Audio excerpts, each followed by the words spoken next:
Olá, gente. Hoje nós vamos falar de um fenômeno chamado de polialelia. O que vem a ser a polialelia? É uma variação de genes no mesmo par de alelos, ou seja, são chamados alelos múltiplos. Isso significa dizer que nós não temos mais de um par para uma determinada característica, e sim uma variação no mesmo par de alelos. Então existe, entre aspas, mais de um gene trabalhando no mesmo par de alelos. É importante nós estudarmos os exemplos que nós vemos no dia a dia, na prática, em relação aos alelos múltiplos. E existem duas situações bem clássicas: a pelagem de coelhos e o sistema sanguíneo classificado de ABO. Vamos começar estudando a pelagem dos coelhos. Em coelhos existem 4 tipos de pelagem, ou seja, de coloração para os pelos. A primeira é chamada de selvagem ou agute, que dá uma coloração castanho acinzentada ao pelo do coelho. A segunda, denominada de chinchila, que dá uma coloração bem prateada ao pelo do coelho. A terceira característica é a chamada Himalaia. Ele é claro com as extremidades pretas. E a quarta é o coelho albino, aquele que é totalmente branquinho. Então essa variação de genes que ocorre no mesmo par de alelos acaba gerando 4 combinações de coloração para o pelo do coelho. Ou seja, eu tenho variações fenotípicas em cima da variação genotípica. Quer dizer, varia o gene, varia a apresentação desse gene. Bem, vamos dar uma olhadinha na relação que existe entre esses genes, o que nós chamamos de relação de dominância. Vamos olhar então a relação de dominância. O gene chamado de selvagem ou agute domina o gene chinchila, o gene Himalaia, o gene albino. Já o gene denominado de chinchila, mesmo ele sendo recessivo para o selvagem, ele exerce uma dominância no Himalaia, no albino. O gene Himalaia somente no albino. Logo, o albino é recessivo para todos os outros 3. Consequentemente, a combinação deles vão gerar os 4 fenótipos do pelo do coelho. Vamos dar uma olhadinha nessa combinação como um todo. Vamos observar o quadro de demonstração genética. Olha só, eu tenho a nível genotípico, quer dizer, os genótipos. O gene selvagem em homozigose, em heterozigose para chinchila, em heterozigose para Himalaia, em heterozigose para albino. Em qualquer uma dessas 4 situações, a pelagem do coelho vai ser denominada de selvagem. No caso do chinchila, em homozigose, os 2 iguais, em heterozigose para o Himalaia, em heterozigose para o albino. Em qualquer uma das 3 situações, a pelagem do coelho recebe a denominação de chinchila. No caso do Himalaia, em homozigose ou em heterozigose para o albino. Nesse caso, o pelo é Himalaia. E a última condição totalmente recessiva, que é o Czinho, ele é chamado de albino. Então, nós temos 4 fenótipos, mas uma variação de genótipos muito mais intensa, o que normalmente se vê naquela relação de dominância completa, quer dizer, um gene dominante ou um gene recessivo. Isso é uma característica da alelia. Vamos ver um exemplo, assim, um problema de genética. Olha só, numa determinada população, o cruzamento entre macho e fêmeas gerou 78 coelhos do tipo Himalaia, 82 coelhos do tipo albino. A pergunta é, qual é o padrão genotípico, quais são os genótipos do macho e da fêmea? Bem, vamos observar o seguinte. Para que o animal seja albino, ele obrigatoriamente tem que ser homozigoto recessivo. Logo, o albino tem os 2 Czinhos recessivos. Se ele tem os 2 Czinhos recessivos, ele recebeu um de cada pai. Então, um veio da fêmea, outro veio do macho. Como eu tenho 2 características, o Himalaia e albino, e se nós observarmos a proporcionalidade dos descendentes, está gerando em torno de 50%, isso significa dizer que um dos animais é homozigoto recessivo, no caso, para albino. Cede um gameta para o filho, outro gameta para o outro filho. O outro, automaticamente, tem que estar em quê? Em heterozigose. Logo, se eu tenho Himalaias e albinos, automaticamente um dos outros animais é Himalaia. Então vejamos, o Himalaia vai gerar 2 gametas, o gene para o Himalaia, o gene para o albino. O animal albino só gera um gameta. Com isso, ó, gene do Himalaia, gene do albino, o animal vai ser Himalaia. Gene do albino, o animal vai ser o albino. Logo, a geração parental de macho e fêmea, um deles será Himalaia, o outro será albino. Além da pelagem de coelhos, uma outra situação de polialelia é o chamado sistema ABO, que é o sistema de classificação dos grupamentos sanguíneos. No início do século, a transfusão de sangue não era uma coisa muito corriqueira, mas quando ela acontecia, muitas pessoas sofriam aglutinação do sangue, formação de coágulos que provocava a obstrução do sangue e, consequentemente, morte da pessoa. Um grupo de pesquisadores liderados por Karl Landstein descobriu que existiam proteínas envolvidas nesta situação. Grupos de proteínas a nível das hemácias, grupos de proteína a nível plasmático. As proteínas eritrocitárias, quer dizer, aquelas que existem na membrana da hemácia, foram denominadas de aglutinogênio. E existem 2, o aglutinogênio A, ou modernamente antígeno A, e o aglutinogênio B, ou antígeno B. Já as proteínas plasmáticas, que são na realidade anticorpos, foram denominadas de aglutininas anti-A, ou anticorpo anti-A, e aglutinina anti-B, ou anticorpo anti-B. A relação delas é que permite ou não o processo de transfusão sanguínea. Para que possa existir a transfusão sanguínea, tem que existir a compatibilidade entre o sistema de aglutinogênio e de aglutinina. Agora, como o nosso organismo vai fabricar essas proteínas, seja elas de origem eritrocitária, seja elas de origem plasmática? Existem 3 genes envolvidos nesta situação. Os genes que foram batizados de IA, o gene IB e o gene Izinho. Sendo que a relação entre eles se dá de codominância entre o gene IA e o IB. Quer dizer, os 2 presentes, os 2 se manifestam. E a relação de dominância completa entre IA e IB e o gene Izinho. Essa combinação de alelos vai gerar o aparecimento de 4 fenótipos sanguíneos, batizados respectivamente de tipo A, B, AB e O. Para que a gente possa melhor observar isso, vamos dar uma olhadinha no quadro. Quando nós temos o gene IA em homozigose ou em heterozigose, nós geramos a proteína eritrocitária tipo A, o anticorpo anti-B. Como eu tenho o antígeno A, eu sou tipado como A. Se eu tiver o gene IB em homozigose ou em heterozigose, eu vou gerar o antígeno B, quer dizer, a proteína eritrocitária, e o anticorpo anti-A, e sou tipado como B. Se eu tiver o fenômeno de codominância, o gene IA e o gene IB, eu gero os 2 antígenos, o A e o B, mas eu não gero anticorpos. Dessa maneira, eu sou tipado como AB. Agora, se eu for o homozigoto recessivo, Izinho, eu não gero antígeno, mas em compensação gero os 2 anticorpos, o anti-A e o anti-B, e sou tipado como O. Na realidade, o sistema originalmente ele era chamado de sistema AB0, justamente para indicar a ausência do antígeno. Porém, modernamente, denomina-se de sistema ABO. Bem, essa combinação de antígenos e anticorpos é que vai permitir, efetivamente, o processo de transfusão sanguínea.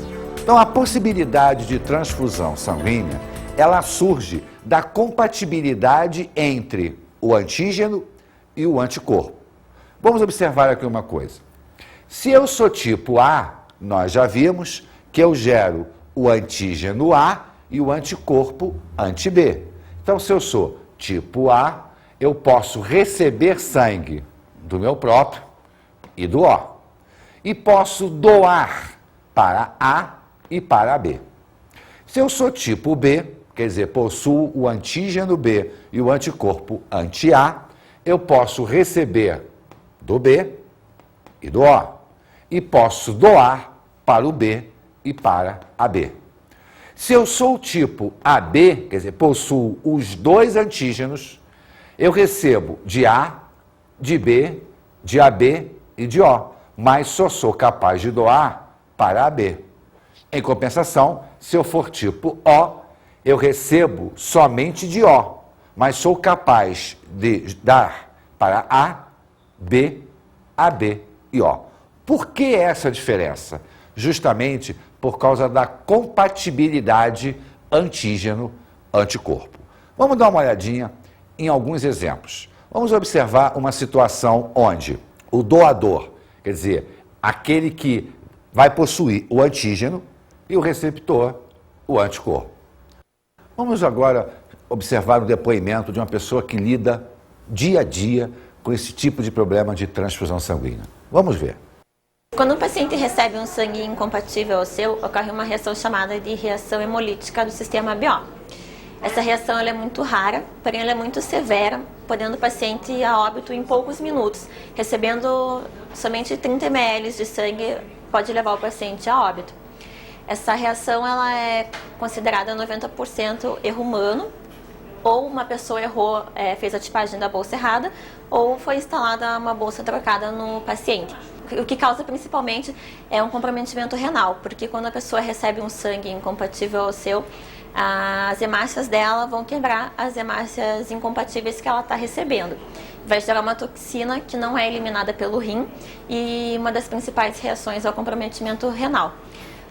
Na hora que o paciente recebe o sangue, os principais sintomas que ele começa a sentir, que caracteriza a reação, é uma sensação de angústia, um sufocamento, dor torácica, abdominal, o paciente fica com a face vermelha, ele tem uma queda na pressão arterial, dificuldade respiratória e uma perda de sangue na urina.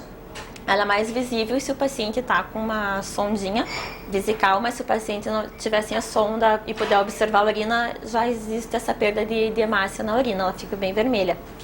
E podendo evoluir para o choque, que vai levar o paciente a óbito. Os principais cuidados para evitar esse tipo de reação é a checagem e o controle no banco de sangue da tipagem da bolsa e em quem vai instalar a bolsa para ver se está instalando no paciente certo. Quando o paciente está fazendo a reação, parar a transfusão imediatamente, manter o acesso do paciente com um soro fisiológico e chamar um médico plantonista que vai fazer o atendimento. Vai prescrever um diurético para ele perder rapidamente isso na urina, senão vai poder levar o paciente a óbito rapidamente. Viram? Os problemas que ocorrem a partir da incompatibilidade de transfusão de sangue, ou seja, quando se dá um sangue de maneira errônea para uma pessoa?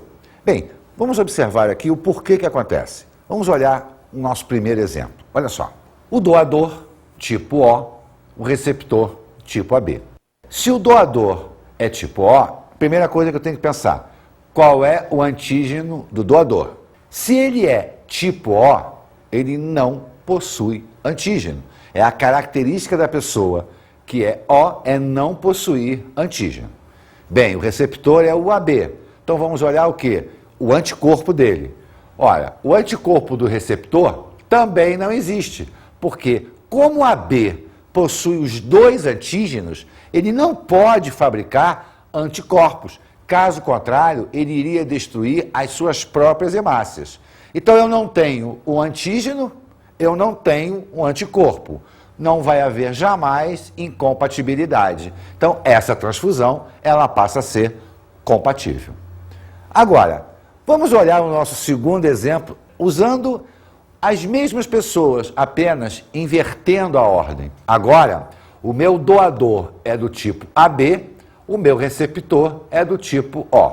Doador, o que importa é o antígeno. E o antígeno do doador é o A, e ao B. No receptor, o que importa é o anticorpo. O anticorpo do receptor é o anti-A, é o anti-B. Ora, eu tenho no doador os dois antígenos, eu tenho no receptor os dois anticorpos. Consequentemente, vai haver uma reação antígeno-anticorpo. Essas hemácias irão aglutinar, elas irão se juntar. Essa transfusão, então, passa a ser incompatível. Então, repara que bastou que nós invertêssemos a ordem da ação para que uma transfusão que era compatível se tornasse incompatível. E é justamente no nosso primeiro exemplo, pelo AB não possuir anticorpos, que ele é denominado de receptor universal, haja visto ele não ter a capacidade de se defender de nenhum sangue que penetre no seu organismo. Por outro lado, o O é denominado de doador universal justamente por não possuir antígenos. Se ele não possui antígenos, ele é incapaz de gerar uma resposta imunológica. Acontece que mesmo após o advento da identificação do sistema ABO, alguns acidentes continuavam a acontecer. E as pesquisas também.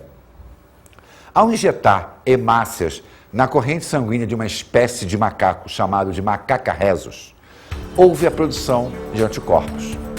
Isso chamou a atenção de Landster, porque ele imaginou o seguinte: se ao injetar uma hemácia eu estou gerando a resposta imunológica, é porque deve existir alguma proteína que estimula a produção de anticorpos. E essa proteína, então, em homenagem à macaca rhesus, que é a espécie, foi denominada de proteína RH. As pessoas que possuem a proteína são batizadas de RH positivo. As pessoas que não possuem a proteína são batizadas de RH negativa.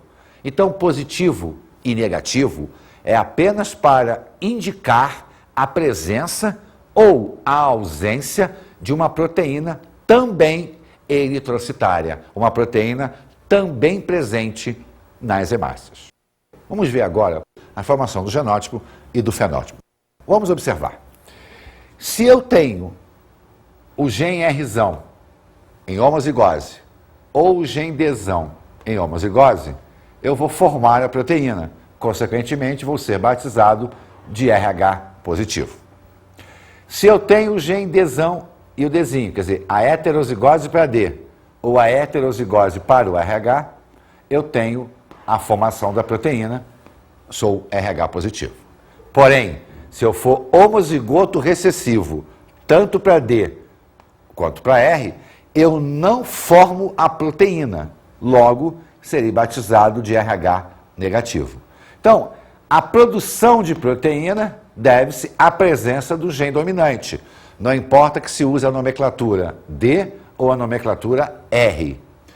A ausência da proteína se deve ao fato de sermos recessivos.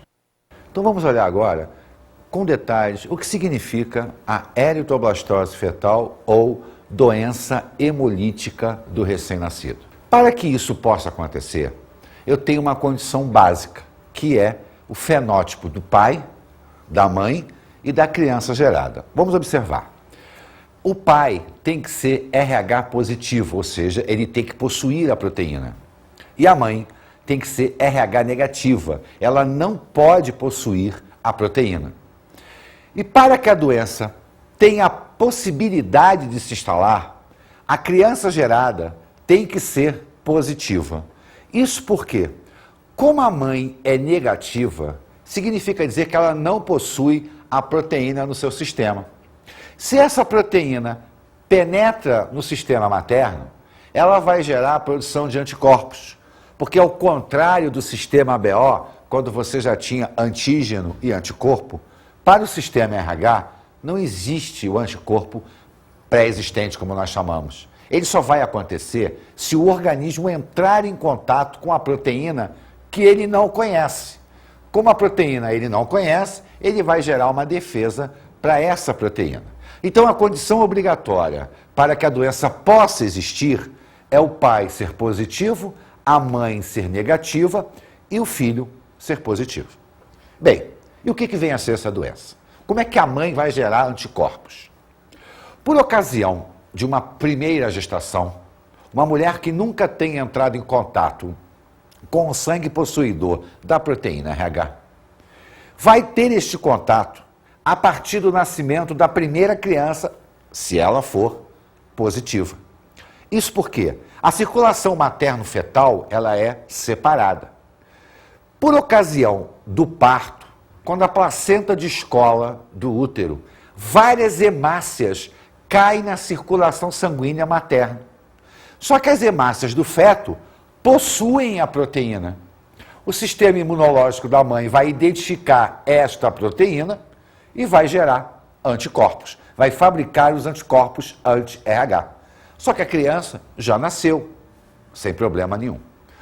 Numa segunda gestação, esses anticorpos passam pela barreira placentária. Na realidade, a mãe cede anticorpos para o feto para protegê-lo. Esses anticorpos, então, entram na circulação sanguínea fetal e, se esta criança for RH positiva, eles vão encontrar a proteína e vão destruí-la. Só que essa proteína encontra-se aonde? Nas hemácias. Ao destruir as hemácias, eles começam a provocar um problema, porque a estrutura da criança começa a ficar sem a célula transportadora dos gases respiratórios, sem a célula que transporta o oxigênio. O sistema, então, da criança tenta compensar isso, colocando na circulação sanguínea uma célula ainda imatura, uma célula sem a capacidade de transportar o oxigênio, que se chama eritoblasto. Por isso a doença se chama eritoblastose fetal. É o excesso de eritoblastos na corrente sanguínea do feto, provocado pela destruição das hemácias através dos anticorpos anti-RH. É óbvio que o fato da mãe ser negativa, o pai ser positivo e a criança também ser positiva, não gera a obrigatoriedade da ocorrência da doença. Vários fatores podem impedir que a mãe se torne sensível, ou seja, que a mãe gere anticorpos. Porém, uma gestação com essa natureza, uma mãe negativa e o marido positivo, deve sempre ter o acompanhamento médico. Bem, o sistema RH foi, juntamente com o sistema ABO, a revolução para os processos de transfusão sanguínea. Mas existe um outro sistema, o chamado sistema MN, onde a importância para a transfusão não existe. Ele era muito utilizado durante os processos de identificação de paternidade, hoje abolido através da técnica do DNA. O sistema MN é um sistema também codominante, quer dizer, os genes presentes, os genes se manifestam. Existem dois genes, o gene M, o gene N. Para que uma pessoa seja chamada de M, ela tem que ter os dois genes M. Para que uma pessoa seja chamada de N, ela tem que ter os dois genes N. E para que a pessoa seja chamada de sistema MN, ela tem que ter o gene M e o gene N. Então, na realidade, eu tenho duas proteínas, uma M, a outra N, que para a sua produção dependem de dois genes, o gene M e o gene N, que quando presentes em codominância, geram as duas proteínas simultâneas.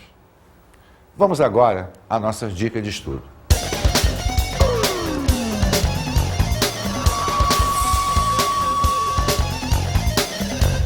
Eu diria, estudem com detalhe o sistema ABO. Observem a produção de antígenos de anticorpo. Observem a formação do genótipo e do fenótipo. Mas não trabalhem com eles isoladamente. Olhem em conjunto com o sistema RH. São duas coisas distintas, mas que trabalham simultaneamente. Olhem com atenção a eritoblastose fetal ou doença hemolítica do recém-nascido. Porque, além do estudo da genética, ela é muito importante para o nosso dia a dia.